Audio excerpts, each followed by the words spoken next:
Here's Farmar. Feeds it to Gasol. You know, even though he's getting up there in years, guys, Powell's effectiveness shouldn't really drop off much. He's a long, skilled player who doesn't play off the ground very much, and his versatility should help his longevity. And the second free throw, good. Well, he did enough there. He made it a two-possession game, at least. The Kings trailed by 4. And they double up Jordan. He dishes it to Thornton. Salmons. Jordan defended by Farmar. The drive by Jordan, and he throws it down hard with one hand. Man, he got fancy with that one, didn't he? Yeah, maybe trying to give them the momentum boost they need to break this game open. Yeah, I like that. I mean, some coaches might want to see just a sure-handed lay-in, but I'd say put as much as you can on the finish and get your teammates going.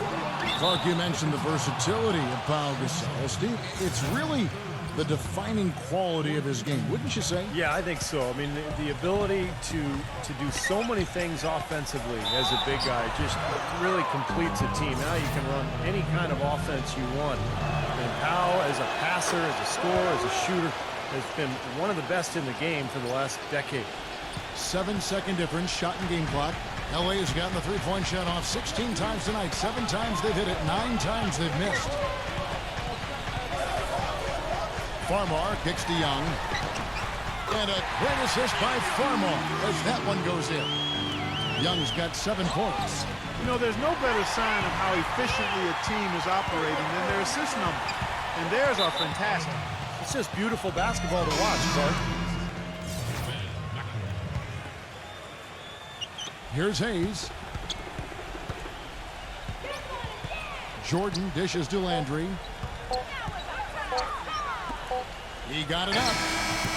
And that's not going to go.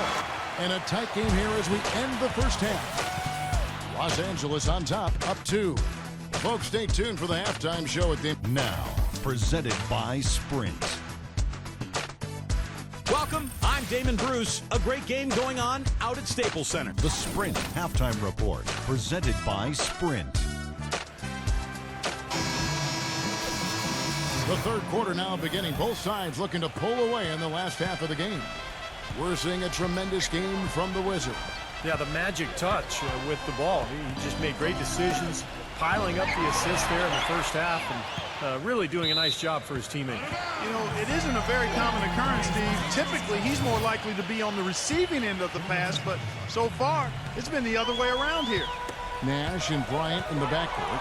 Inside the 7-footers, Gasol and Kane. I don't know that this is the time for that kind of flair.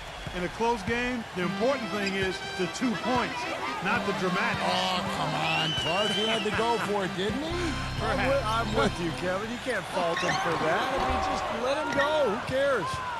Boy, we don't see that too often. No defender on him, and he just clanks the open jumper. Okay, well, let's check in with Doris Burke reporting from our sideline in this game. Doris, take it away. Well, gentlemen, the Lakers barely squeezed into the playoffs last season. Despite that, they had the largest luxury tax bill in the league, almost $30 million, more than double the next highest team in the Miami Heat. So, maybe one silver lining for them with Dwight Howard deciding to move to Houston? The team won't have to shoulder the even more punitive taxes that began this season. Kevin? Good point, Doris. Thanks. Thornton passes to Jordan. Three-pointer gets the bucket. Jordan's got 40 points. And that kind of defense is just not going to cut it, guys. They have to get a hand in his face. Kobe kicks to Nash. Kobe dishes to Nash. Inside to Gasol. Good, and the assist goes to Nash. Nash has got his 6th assist on the night. Well, the Kings gave up the most points in the league last season, guys, but new coach Mike Malone has a great reputation as a defensive mind. He's shown that as an assistant with the Hornets and the Warriors. And in both cases, he helped those teams get better defensively. They're expecting him to do the same thing with the Kings. Jordan, the pass to Hayes. The timely screen gave him a step, and he took it all the way. They've been good on all 3 of their shots since coming out of the locker room at the break. Nash kicks to Kobe. Jackson setting the pick here for Kobe. And stolen by Thornton. Here we go, one-on-one. Here's Jordan, and he goes in for the dunk. That's not as easy as he made it look, guys. You've got to have some skills to pull that baby off. Well, he's got plenty of those skills necessary, partner. Man. Oh, you know it. The guy can climb the ladder, can't he? Backing down is Bryant. Fades away. That one a little long. And you look at the defensive numbers for the Kings last season, one of the worst rebounding teams in the league, among the lowest in blocks, in fact, Steve, in the NBA. Yeah, there wasn't much going defensively in terms of a scheme and a competitive edge to this team. And that's what Mike Malone is trying to bring to them. He wants to hold them accountable, to really bring a toughness and an edge defensively. That's the goal this year. The Kings have gone 5 of 7 from the free throw line in the game. And the team free throw numbers for this club for this season, very impressive. About 80% from the line. Those are good numbers for any team. I mean, they can feel extremely good about their free throw shooting percentage this season. Well, for the Lakers last season, it seemed there was so much turmoil throughout the year. Injuries, coaching-wise, changes in the offense. They never were able to really gain any momentum. They made a decent run at the end of the season, but that didn't carry over into the postseason when they were swept by the Lakers in the first round. Jordan dishes to Hayes. Nash with the block. And here comes Jackson, leading the fast break. And he draws body contact. Looked like a blocking foul, and he was in the shooting motion. So he'll head to the free throw line. It's on John Selmans. I think going back to D'Antoni and the Lakers, that Howard and Gasol were made more than a little disgruntled with how Clark he made use or didn't make use of them offensively. You know, the Lakers brought in D'Antoni to try to emphasize Steve Nash and his role in the offense, but I think they neglected how that would affect the 7-footers. Didn't do a really good job of incorporating those guys, and when you've got Kobe getting his shots, that's a tough dynamic to work through. Kobe, the pass to Nash.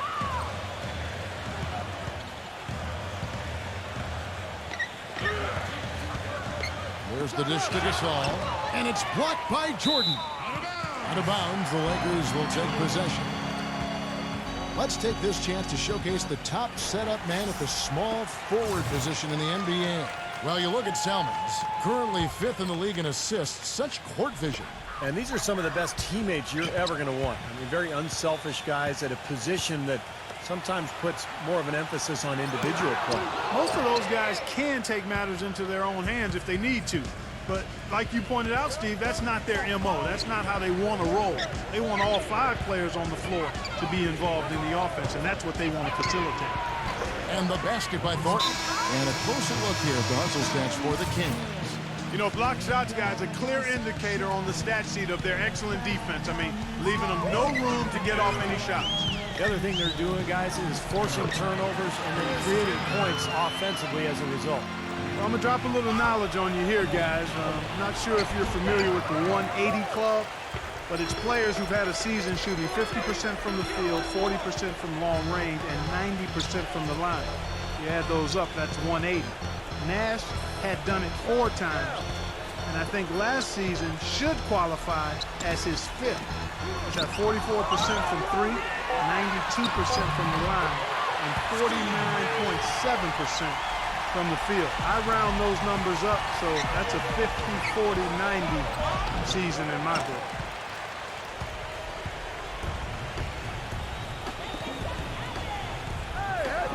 And stolen by Jordan. And here's the fast break. Jordan leading the way. Steve Nash with the rebound. The Lakers in the lead.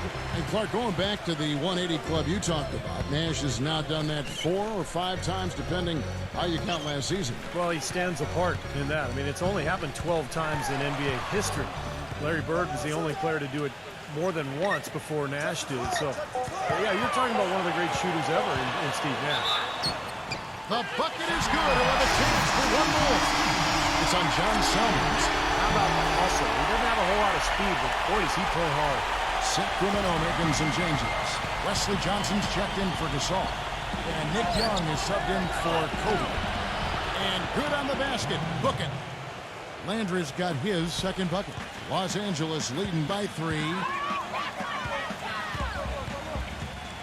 Now Young. 7 points in the game. Outside Jackson takes the 3. Johnson for three. Gets the bucket. Johnson's got 6 points. That's good.